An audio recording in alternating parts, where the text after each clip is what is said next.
Thank you for listening to Don't Walk Into Traffic, a podcast where we talk about what's happening, what's coming, and how we're getting through it, if we're getting through it. My name is Patty, and I'm here with my buddy, Jeremy. Jeremy, how are you doing? Hey, buddy. I'm doing well. Your buddy, Jeremy. My buddy. Wow. It was buddy or pal. I didn't know which one to go with. It's a warm, fuzzy Sunday morning to you, kiddo. Oh, man. Doing well. It's good to see you, Patty. Oh, you too. Always.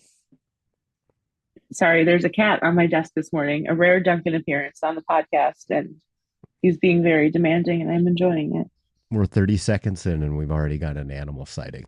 Of course. Yes. It wouldn't be a podcast without one of the animals being annoying in it, right? I have to lock my cat. I don't lock my cat anywhere. I put her in another room. I did not lock it. You should. She's a heathen. You should lock her places. Yes. Okay. I did lock my cat in a room then.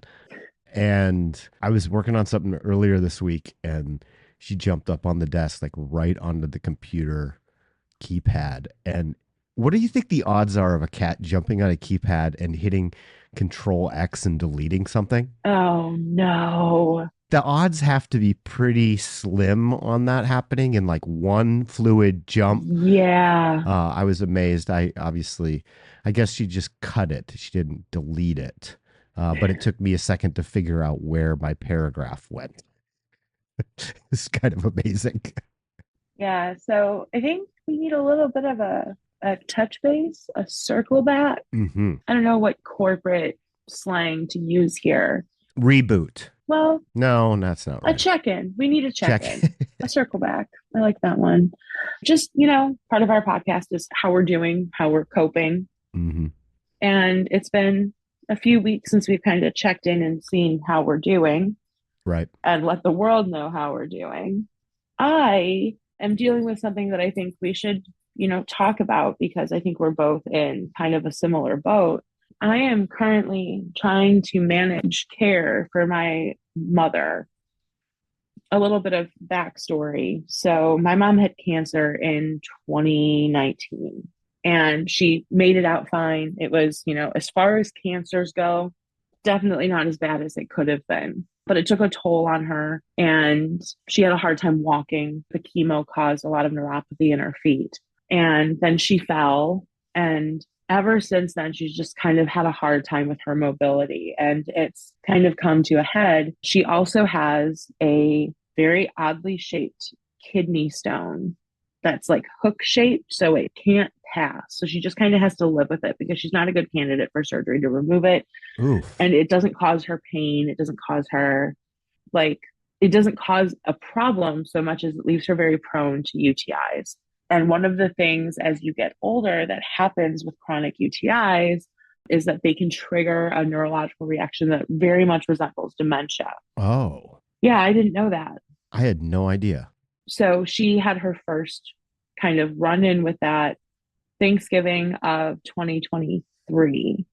And then was like hospital bed bound for a few weeks and then tried to go to physical therapy and it didn't work. So she's been pretty immobile for the past year. And now it's to the point where she's almost wheelchair bound. And she lives with my sister back home in Illinois. But my sister, works a 12-hour-a-day job and it's very hard for her to care for her.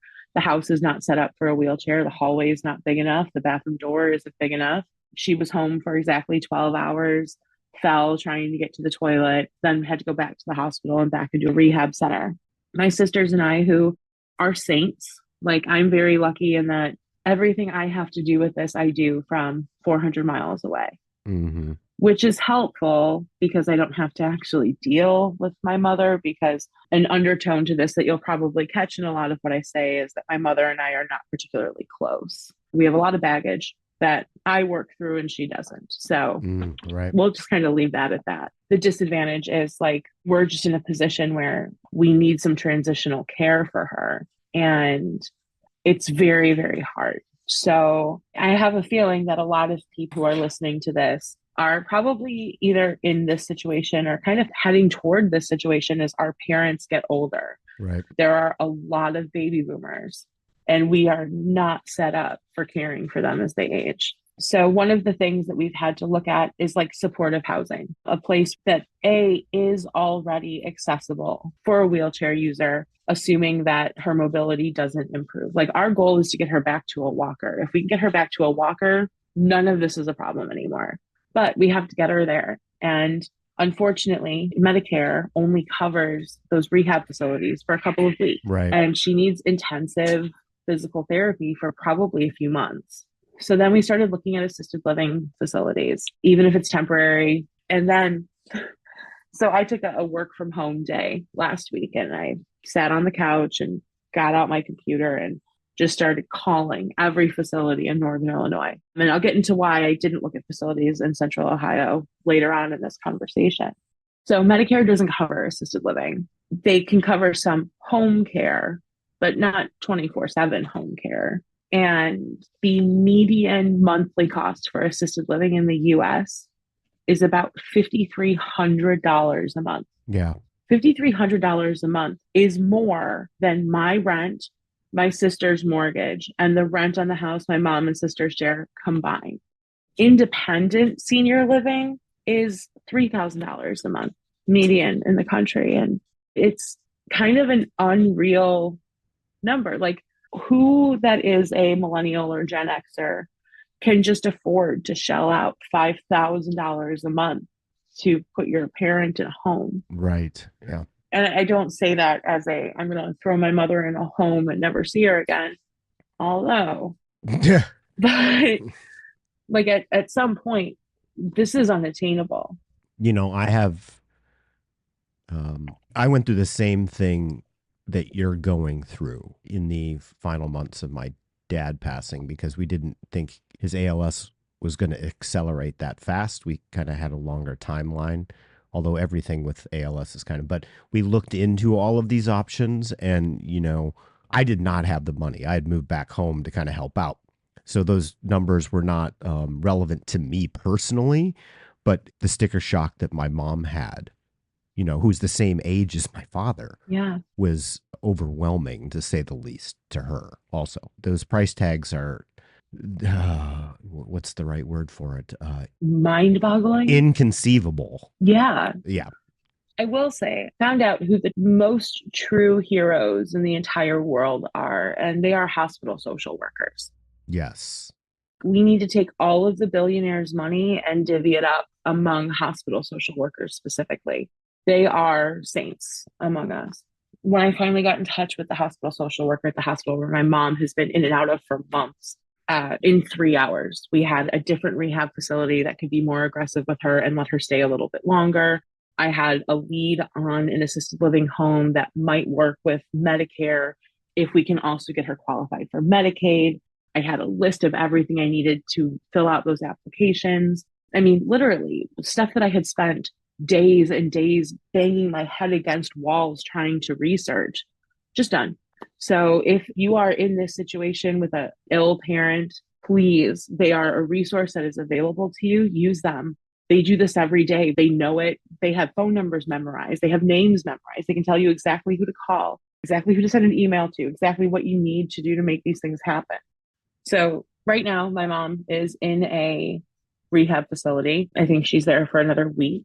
We are trying to get copies of things like marriage certificates and my father's death certificates and all of these things that, of course, my mother doesn't have properly stored in a file somewhere because that was not her style. And just on that note, too, is that you can even have the most organized parents on the planet. This is not going to be straightforward in a lot of cases. That is the exception rather than like what people, I think, usually have.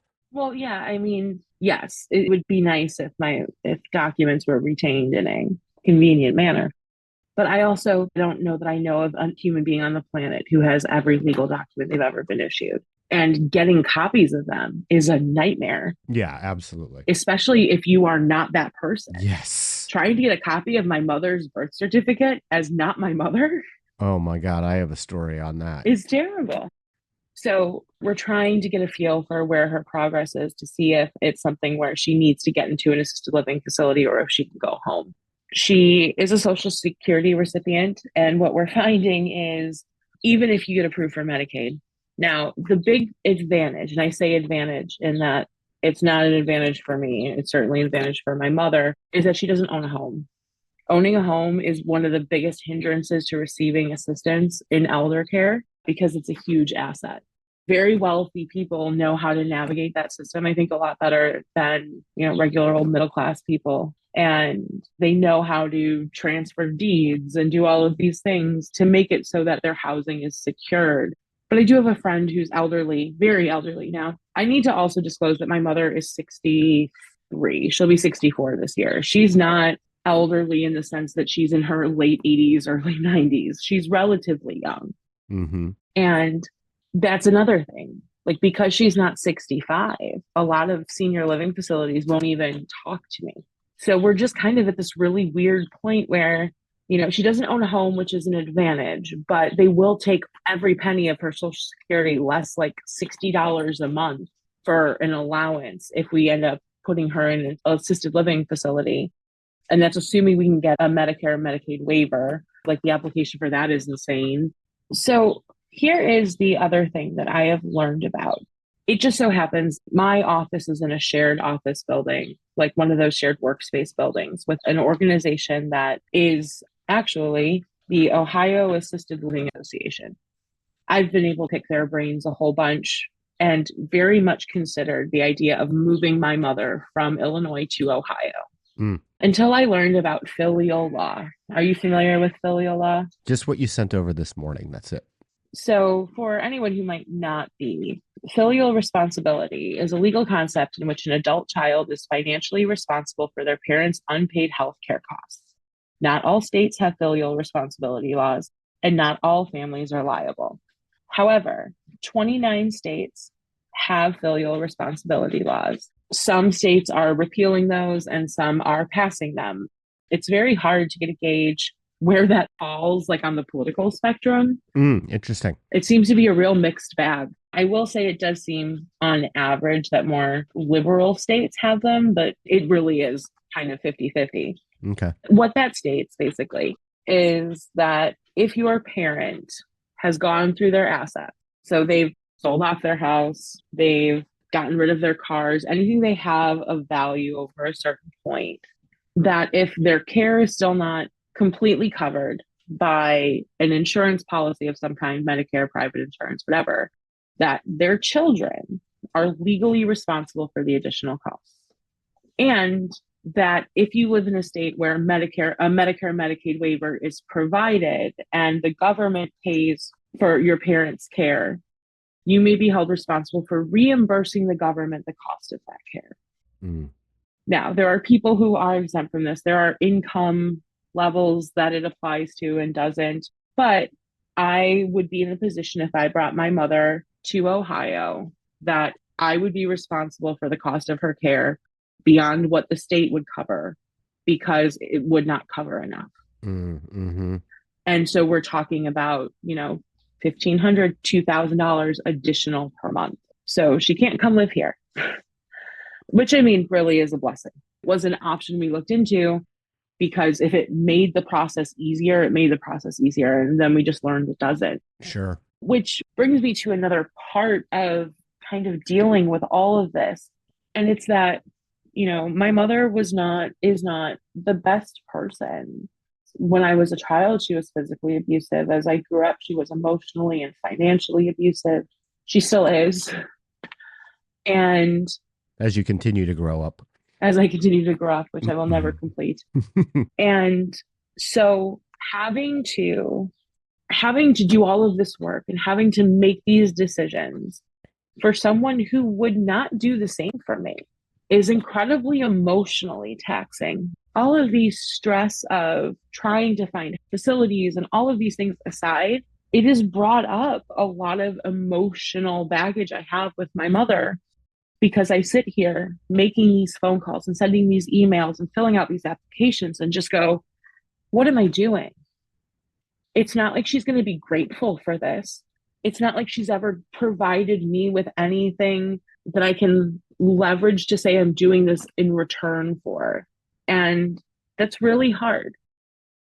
Some of us have really bad relationships with our parents and then somehow still end up being abused by them later. Manipulated. Yeah, Yeah. with the help of the government. I Right. mean, in my state, the government says I am obligated legally to the point where it is a civil offense to not reimburse these things. My wages could be garnished. My tax returns could be garnished if we don't take care of our parents in a way they deem fit.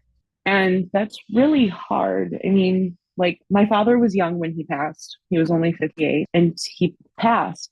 Dealing with an aging parent is a completely different thing than losing a parent, and also a constant reminder of losing a parent because these are things they would just have to deal with amongst themselves. Right.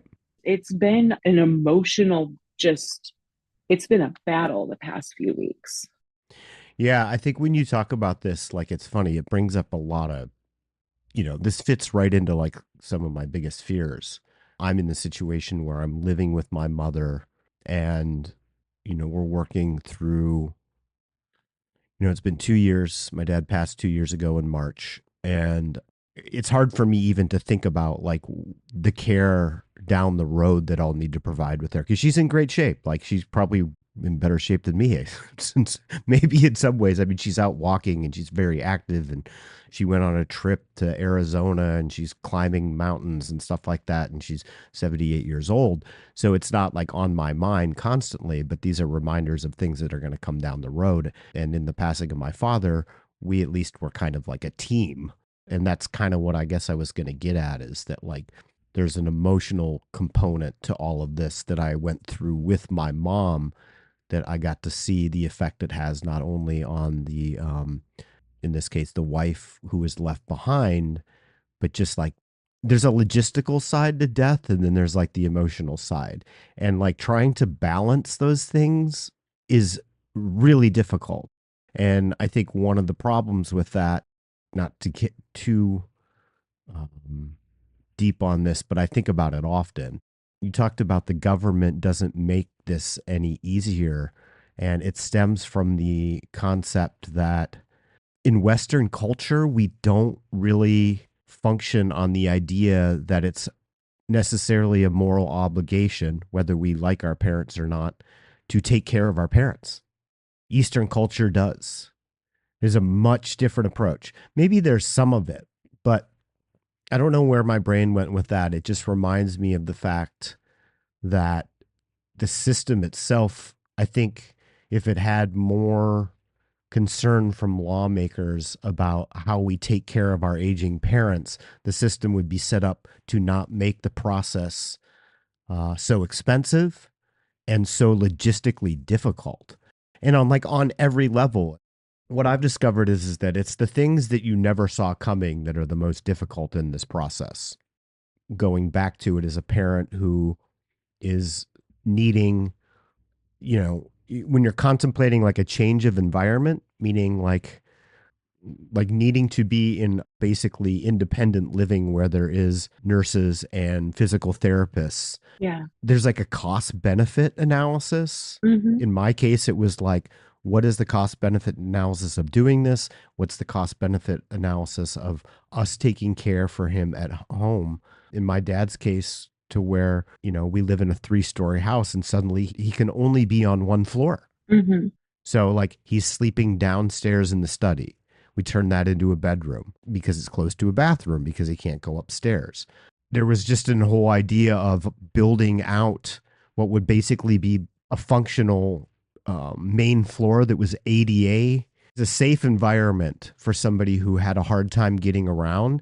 Like the costs of that are insane. Yes. So, I mean, we were looking at tens of twenties of thousands of dollars. not to interrupt, but in my past life, when I specifically did kitchen and bath design, that was my specialty, was ADA compliance and aging in place. And I just want to advise everyone who is kind of like looking at the horizon and seeing this coming. If your parents own a home and your parents are financially able to start doing work to that home to make it so they can live in it longer, do it now. Right. It's not all like grab bars and hallway sizes and door sizes. And those are very important things. But it's also things you wouldn't think of, like cabinet hardware. As your parent ages and has arthritis, can they open those cabinets anymore? Things like wall colors. Bright, vivid wall colors are inherently safer than neutral colors because they're easier to see, which means there's less collision into walls. Mm-hmm. Start getting rid of area rugs because area rugs are one of the biggest trip hazards in the home. Absolutely. And then do things like start talking to contractors about what it would take to make the bathroom door 3 inches wider so that a wheelchair could potentially get through it. What would it cost to convert that tub into a shower so that it's accessible for your mother or father 5 years down the line? That's interesting you bring that up because I think those are very valid things to say. And what comes up in my mind is, again, my dad was dealing with elements of dementia associated with his ALS. And so we've got this very smart, open minded man who, when it was coming down to like, these are the things we're going to need to do for you, being like, I don't need that. Of course. I'll never forget that we had a ALS specialist come over, and it had gotten to the point where there's like a keyboard for people with ALS. And it's kind of like, because so much stress was being put on his vocal cords, it was getting harder for him to talk and drink water and like really basic stuff. So there was kind of like a communication keyboard. And I remember the lady came over and we were sitting in the living room and she gave it to my dad and was like taking it through it. And I've never seen my dad do anything like this. Like halfway through, he was like, I'm not doing this. Like there's an interesting process here because I even had a conversation with my mom this week. We have a cabin about 45 minutes north, and it's kind of like the family's place of serenity. And my mom is talking, I can't even remember what we were talking about, the carpeting or something. And she likes to make these statements. Well, I need you and your sister to make this decision on this because I'm not going to be around forever. I laugh at this every time. I'm like, plan on going somewhere? Right. We're going up there this summer.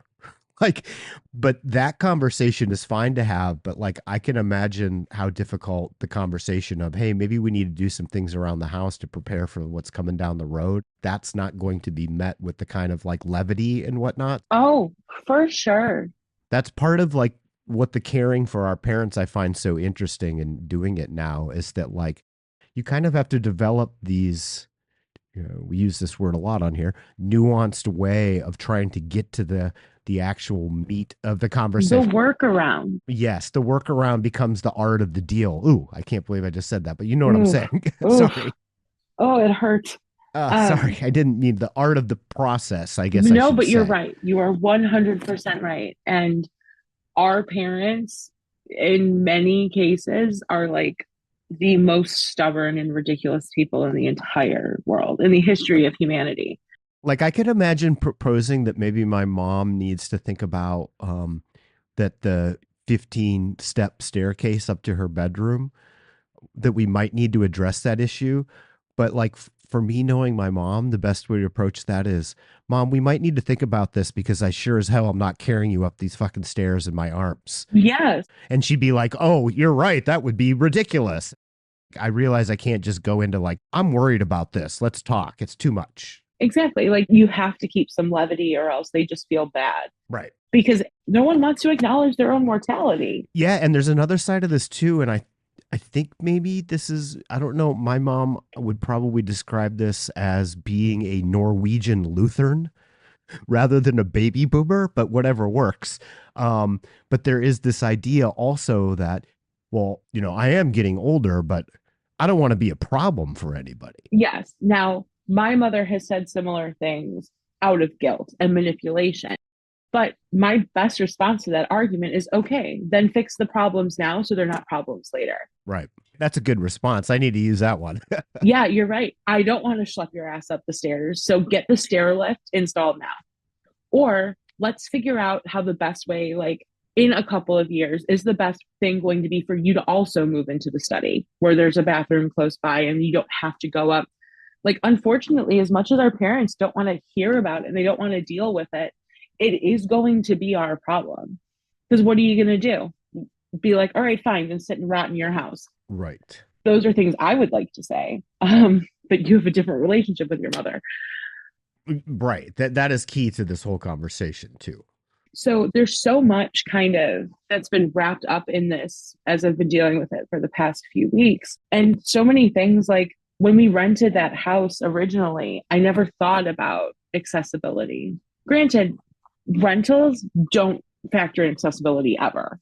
Landlords are landlords, but there are things you can start to do that don't involve knocking down a house and rebuilding it to make it easier just as your parents start to age. And then as they start to have actual physical problems, like things like I can't get into a bathtub anymore, then you address it. And there are ways to do that. And honestly, like because it's not something I get to do a whole lot anymore, if anyone listening is like, oh my God, what do I do? You're going to get our email address and all of our contact information at the end of this episode. Please reach out. Absolutely. This is what I love doing, and I don't do it anymore. So I'd be happy to give you what information I can. Yeah, absolutely. I find myself really happy to also talk to people about this. And I think that one of the things that I think that has been the biggest learning part of things that I didn't foresee is that you were talking earlier about how you spent a little bit of time with the hospital social worker and the amount of clarity you got from that conversation Mm-hmm. that saved you, you know, these things, because they're literally so life and death, they're extremely taxing. This is not like a lot of things where I'm like, it's okay if I don't do it perfectly. This is one of those things I found me and my mom sitting there like, we have to do everything right here. Yeah. And it's really overwhelming. I'll give you a couple examples of things that happened.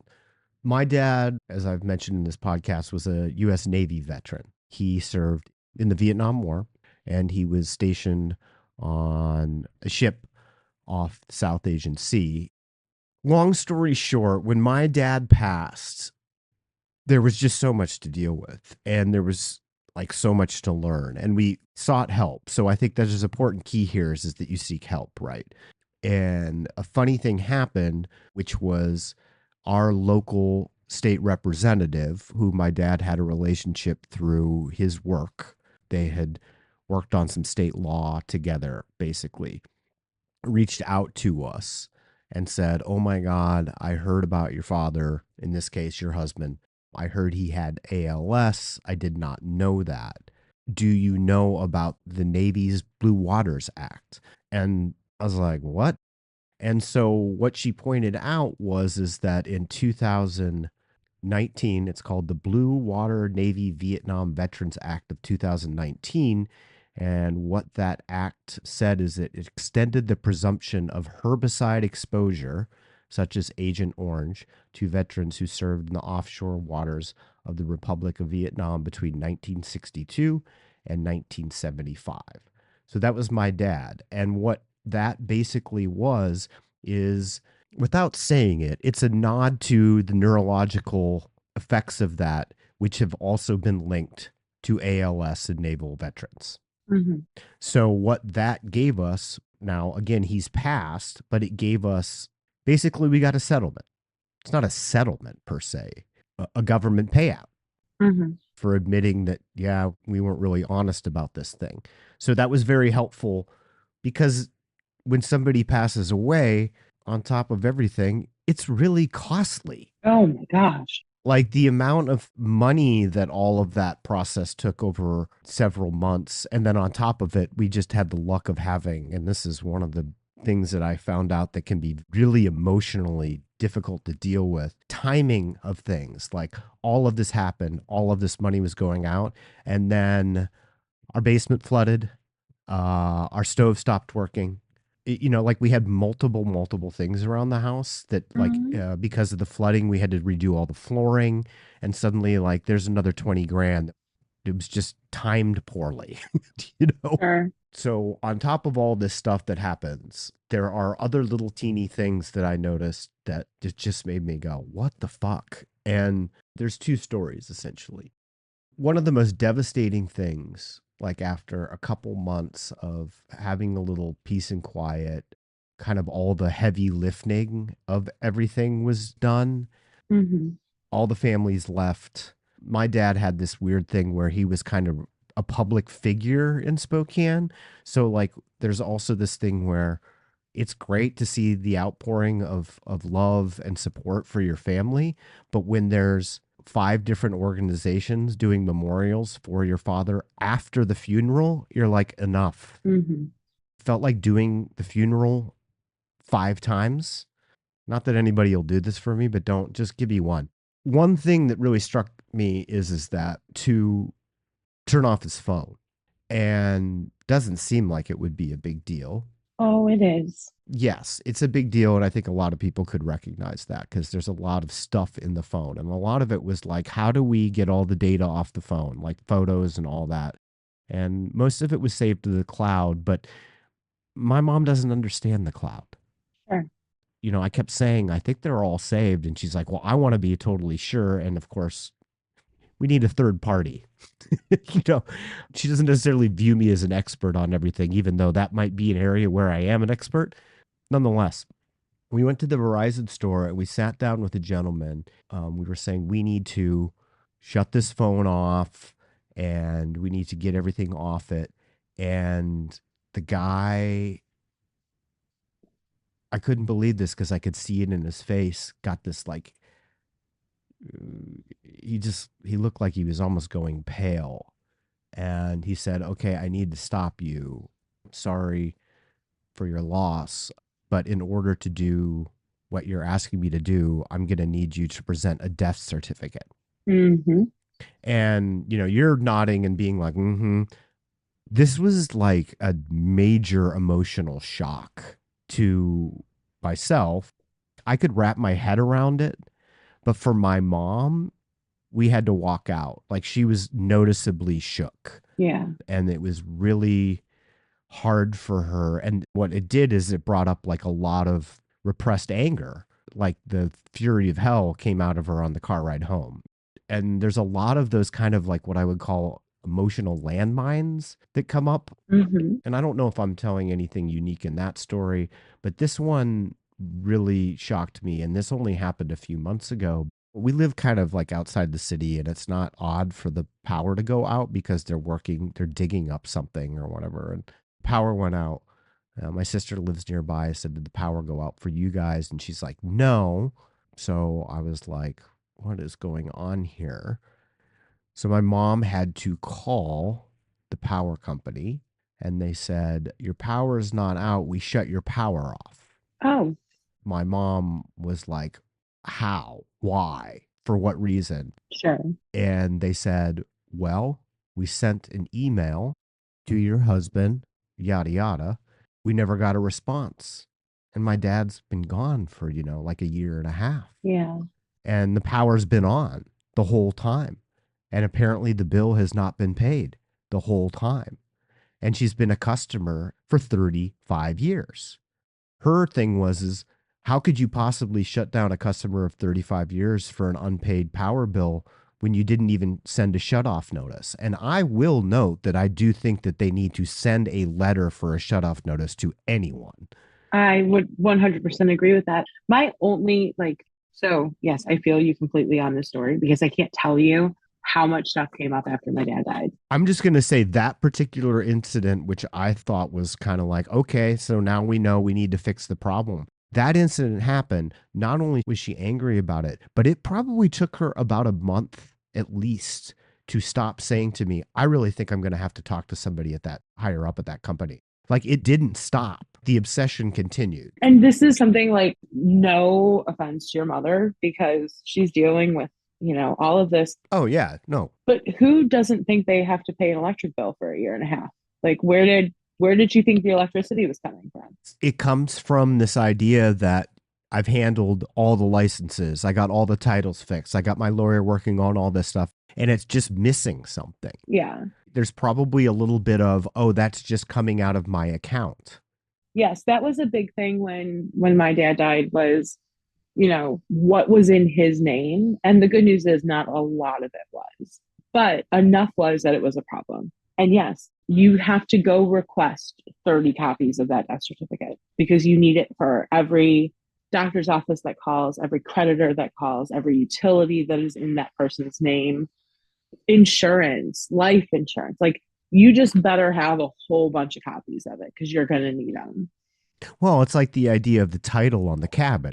My dad was not ever trying to have just the cabin in his name, Yeah. but for some reason, the original paperwork from 1999 was submitted without my mom's name on the title, and the effort that it took, suddenly realizing that like the cabin's been sitting there with no living person on the title for a year. Yeah. That is an oversight that I think some people, you don't even realize some of this Well, stuff. of course. And it's one of those things where, like, unfortunately, again, as I'm sure a woman of that generation would have expected, was that if her husband was in charge of all of the finances and everything, that all of that was taken care of. You would never think that you would have to go back and like retrace their steps to make sure, because that was never your job.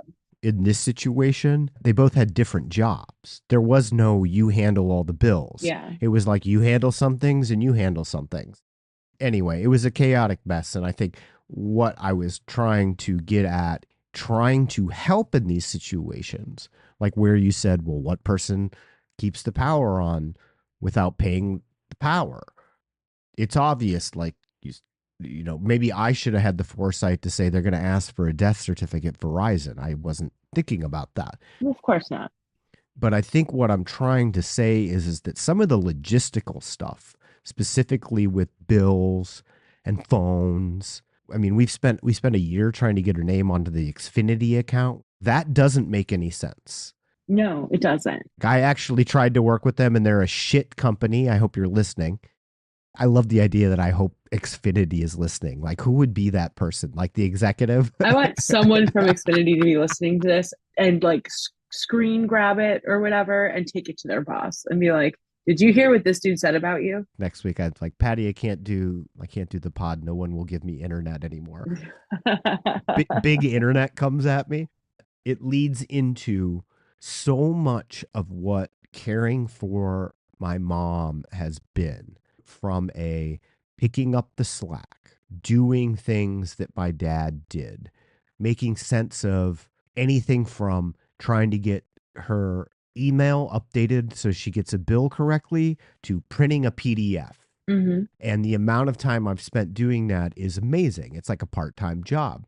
So what I think is at the basis here is that if you dare call my mom a normie, I think she is a lot of what's going on also in the world. You asked how we're doing. I'm doing okay. The news is hitting that point where like I need to recharge, and I'm glad we're doing the pod differently this way because I feel a little bit exhausted. Oh, yeah. One of the things that we've talked about is the need to have conversations, and they don't need to be difficult, with normies and or I hate using the term less informed because I'm not saying intellectually speaking. I'm just saying No. on the news cycle. The not extremely online people is kind of Yeah. who we're referring to here. The people who do not soak in this sauce 24/7, 365. Right. And I think it's a great thing in theory. I'm finding it really difficult to do in practice. You posted this thing in the Discord that Shannon Watts. While you're pulling that up, I just want to say Shannon Watts is the founder of the organization Moms Demand Action. She was folding laundry in her laundry room when the Newtown shooting happened and 26 people were killed, including a whole lot of children. She did something that, she and I politically may not agree on a lot. She's very central kind of standard liberal, not nearly as left as I believe that I fall. Mm-hmm. She did something that all of us always talk about doing and we never do. And that's she took her anger and her rage and her sadness and she turned it into an organization that has united millions of women. Her organization is responsible for every bit of anti-gun legislation that's happened in this country since the founding of it, and also the prevention of a lot of really terrible gun-related bills across the country. She gets a lot of flack from the left for being a lib, but she did something. Like Right. she didn't just sit at her computer and cry about it. She did it. Her organization, like, is the reason that women still vote for Democrats. The few of us that still do, it's because of Shannon Watts. Just to bring it back in, I think what we were talking about is this post by Shannon Watts, and I had it right here, is that it said, and who is this Indiana congresswoman? Do you have the name on this gal? I don't. I don't know if it really matters because it speaks to kind of like what the general frustration I have with talking about what's going on and trying to feeling like total urgency, like this is sound the alarm stuff, and it's not translating, or maybe it's just the way I'm doing it. I don't know if I totally know how to do what I said and have said on this podcast that people need to do. So I can read this real quick. Shannon posts, Indiana Congresswoman says, you violated the law. You don't get due process. The context of this is red flag laws. Well, the context of this originally, this Indiana congresswoman whose name we don't have was actually referring to people being detained by ICE, that they were not entitled to due process because they, quote, broke the law. The two things about that is, A, immigration violations are civil violations. They're not legal violations. B, you violated the law. You don't get due process is the exact opposite of what our legal system is based on. That's the point I think I was trying to get to. If you take that sentence by itself, it's another one of these things where it is a gross ignorance to like how things actually are. Yeah. Like, we live in a country where you're innocent until proven guilty. The proven guilty part is due process. Yeah, that we're litigating that is mind-blowing.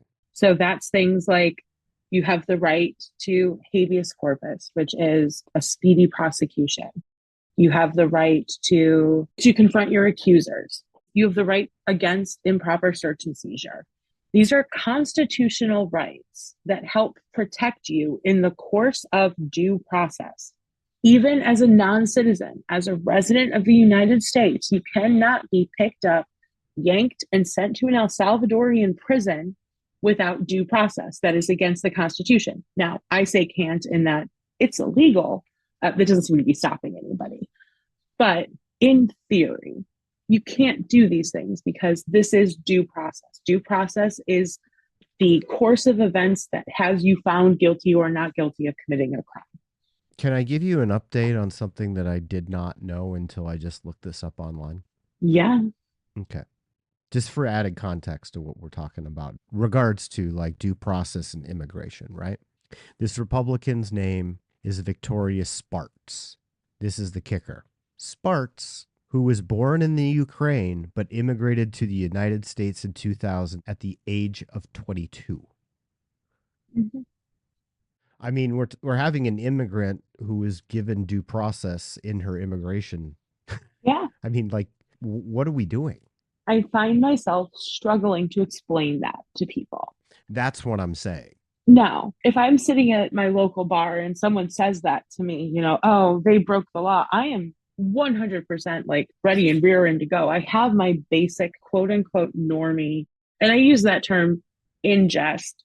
Yes, I get it. I am not superior because I soak my brain in the bad juice all the time.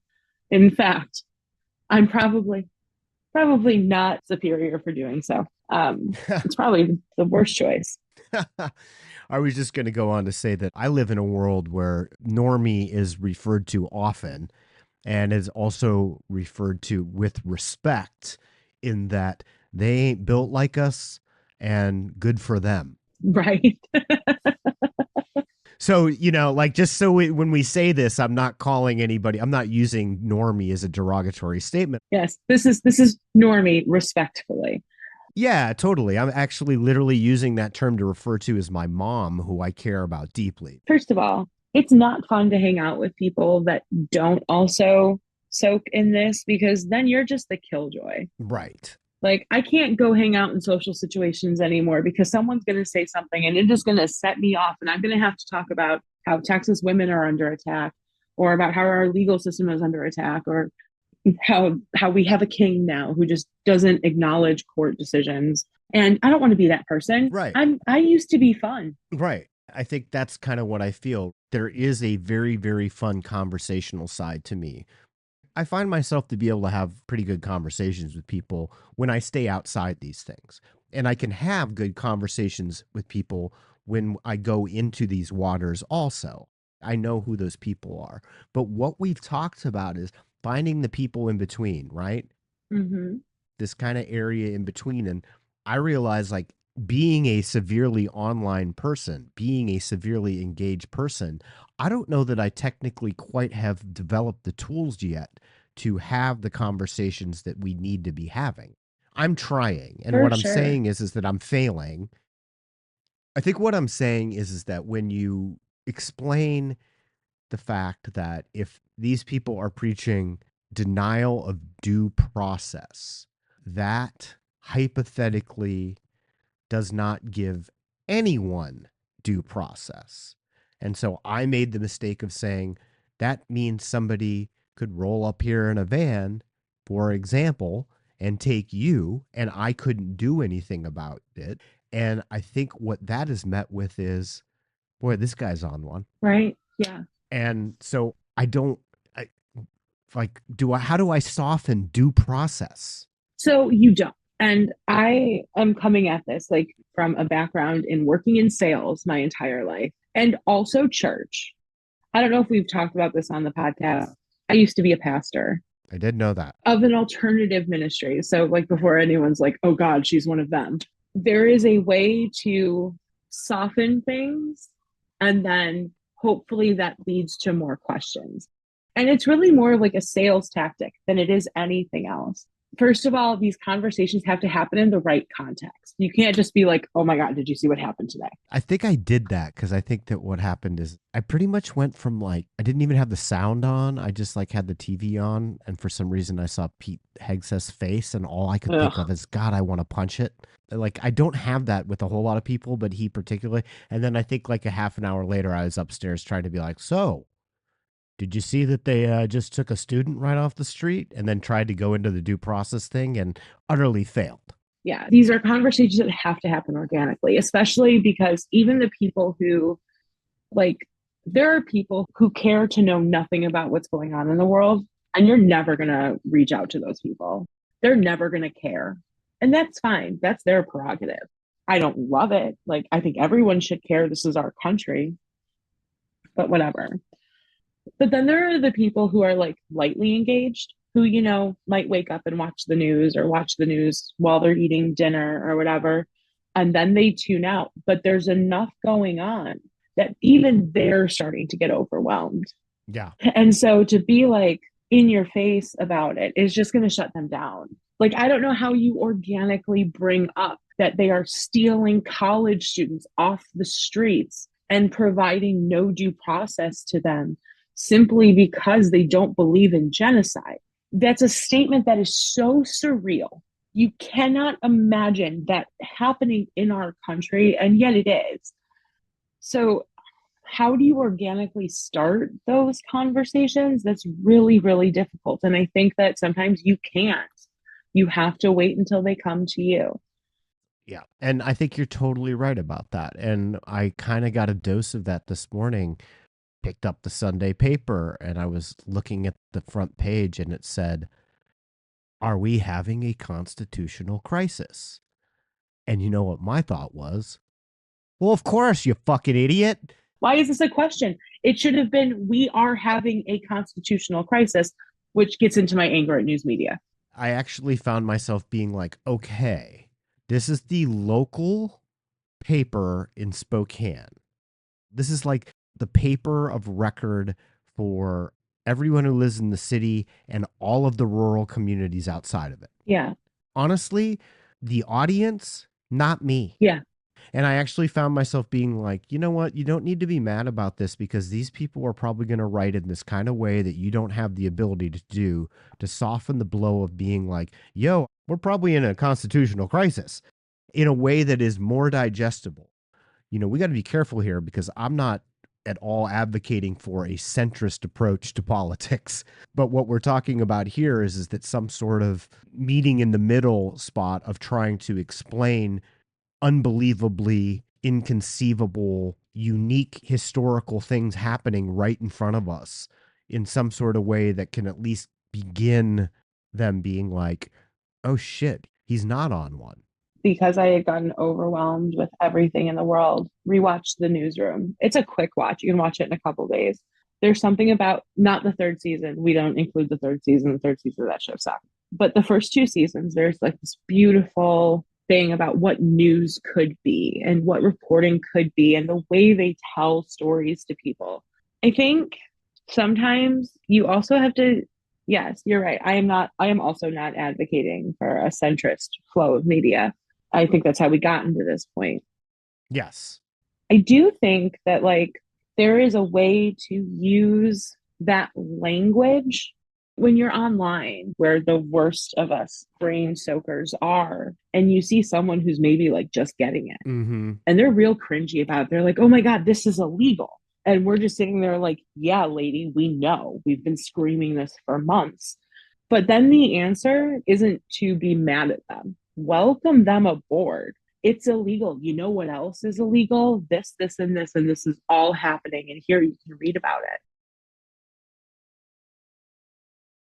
If you're in a situation where like you are talking about current events, finding one thing that you suspect the other person would agree with you about is key. You know, due process is not a complicated thing in the grand scheme of things, but I think we need to stop framing it as due process and start framing it as we are innocent until proven guilty. That's fair. Because everyone knows that. Like due process is a legal term. Innocent until proven guilty is in, ready? Have to mention it every episode, the Law and Order intro. Good God, we're like this podcast. I was just going to mention something about, I was like, who are these people who don't watch Law and Order and don't know what due process is? You know, I was thinking about it in the car the other day, how many times, like, I don't think we've gone an episode without mentioning the show Law and Order. So now it's just got to be a thing. Yeah, totally. Side note, real quick, did you know that there is one episode of Law and Order that was so beyond the pale, like not in good taste, that it's been almost legitimately scrubbed from the internet? Did you know this? No. I knew there was an X-Files episode, but I didn't know there was that. I remember watching it. This was a couple of years ago and being like, yeah, I know why they scrubbed this one. This one's Which not. one is it? I'm going to find that. So continue if you have a further thought on that. But see, I was trying to find something amazing that would surprise you. And I've been looking for like 2 days and I just found it. Oh, yay. Like doing the pod. So, no, I do think it's important. Like, we have to meet people where they are and use language they understand.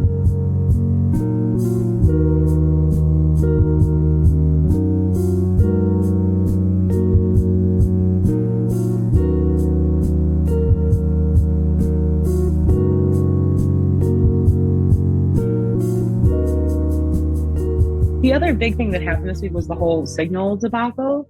I refuse to call it signal gate because I'm sick of just adding gate to everything. We're more clever than that. If you don't use those type of apps, you have no idea what they're talking about. You just think that, oh, that is not a secure place to have a conversation about how we're committing war. To accidentally invite a journalist in is the most unreal. And I'm sorry, in the age that we live in, journalistic integrity is not worth what could have happened if he would have stayed in that conversation. Yeah, true. He should have stayed there and hunkered down in a corner and just screenshot everything, because I think you have an obligation. If you are in a situation where you can get that information, you do it. Because who knows what else they talked about in that chat. I was flipping through the channels and I caught the open to SNL last night. I was like, oh, they're going to do the signal chat thing. But they framed it as Hegseth adding like 3 teenage girls to the chat. Oh my God. And it was actually really, really funny. And, you know, JD Vance gets on there and Rubio gets on there. But at one point, the young girls are like, why are you adding us to this? You know, like it's just like they're constantly telling Hegseth and these characters, like, why did you add us to this? Like, this is insane. And at one point, the girl goes, well, okay, I got to get off the chat. I've got a date with Matt. And Hegseth goes, Matt Gates? And she's like, actually, yes. Oh God. Oh my Oh God. my God. Also, total complete side note. I would be so pissed if I were Mikey Madison, who just came fresh off of winning an Oscar for Best Actress, and I got paired up with Morgan Oh Wallen my as God. my musical guest. Seriously. That racist, sentient trash can. Oh my God. The song last night that he sang, you know what I thought about when I watched his performance last night? I thought about our long ranging conversation on men. Ah, yeah, that track. The song that he sang was something along the lines of, yeah, I'm the problem, but you're the reason. Yeah, yeah, Way to acknowledge your problems, buddy. Blame them on somebody else. right. It's just unreal. Unreal. I think maybe we beat that topic. We did. We solved it. We've solved the world. Yeah. Yeah. No joke. So we've decided, we have a lot of heavy conversations. Sometimes they're fun, sometimes they're a little more aggressive. We decided our new little bit that we're going to do to close out some episodes if we don't have like a good natural closing point is to surprise each other with a news story. I found this story earlier this week, read it while I was in the bathroom at work, and immediately had to walk out and tell every single coworker I could find about it because I was shocked. So I'm going to read this and summarize a little bit. I love it. Maybe. Here we go. Lansing, Michigan. A Michigan resident has died of rabies, which health officials say was contracted through a recent organ transplant. The person died January 2025 after receiving the transplant at an Ohio hospital in December of 2024. They said a public health investigation determined the cause of death. The Michigan Department of Health and Human Services said the organ donor is not a resident of Michigan or Ohio. They're not releasing any additional information on the Michigan resident or the donor. There's no threat to the general public. Health officials work together to ensure that people, including healthcare providers who were in contact with the Michigan individual, were assessed for possible exposure to rabies. Post-exposure preventative care, if appropriate, has been provided. So this guy goes in to have an organ transplant and dies of rabies. Unreal. Like, first of all, do they not test for that? Apparently not. How does that not get tested? That was my question. Like, is it just not something they screen for? Did it get missed? Like, the thing about rabies is once you show symptoms, you're done. You're done. But if they died before they started showing symptoms, then, like, I guess no one would think to test for it. Okay. So am I right about this? But like, if you contract rabies, how long does it take for the symptoms usually to show? Do they don't live for you in years? No, it's like a matter of like a week. Yeah, it's like quick. Yeah. So this guy contracted rabies. Like, if there's no nefarious things going on here, this organ donor contracted rabies and died within a couple days of contracting it, and then was an organ donor at the same. Yeah. That's insane to me. Imagine how that timing had to fall into place for that to happen. But how terrifying. Like, you've just been through the hell of waiting for an organ, having a transplant, having your entire immune system shut off so you don't reject said organ, and then you get rabies? What? Jeez. So that was my story that I could not believe this week. Wow. Well, that one's pretty incredible. I am on a hunt for this Law and Order episode that's been scrubbed, and it's literally been scrubbed because I can't find it. And I remember roughly like what Law and Order episode, and they will not let you see, not let us see. What episode is this? Point of View. That's the one. Point of View from November 25th, 1992. I don't know. This is crazy because it says that this is also the first episode of Lenny Briscoe. I guess I'll have to do more investigation into this, but yes, there is an episode that they don't want you to see. And I think it had some incredibly bad racial stereotyping, which is pretty amazing to say about Law and Order, but nonetheless, I think it was so bad that they were like, nah, not this one. We got so far into the episode. We're almost done. I know, we did.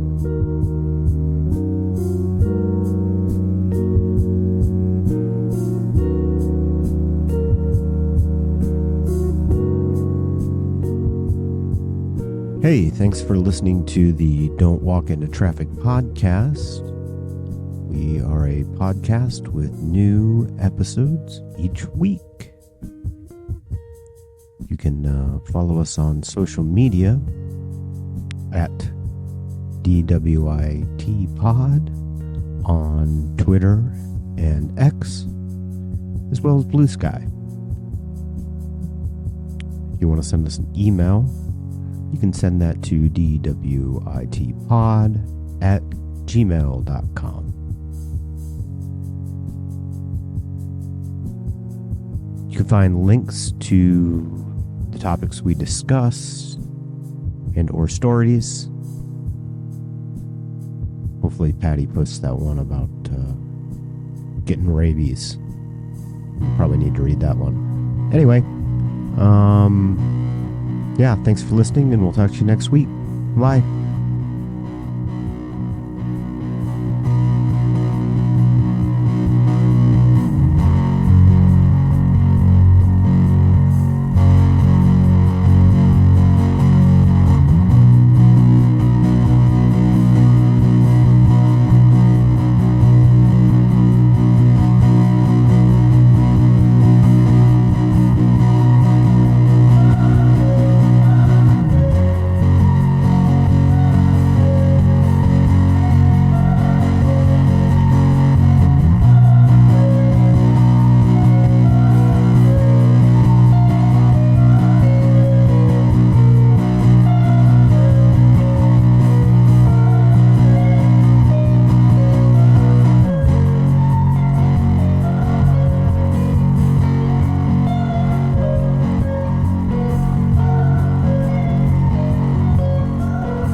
You're listening to the Half-Assed Podcast Network.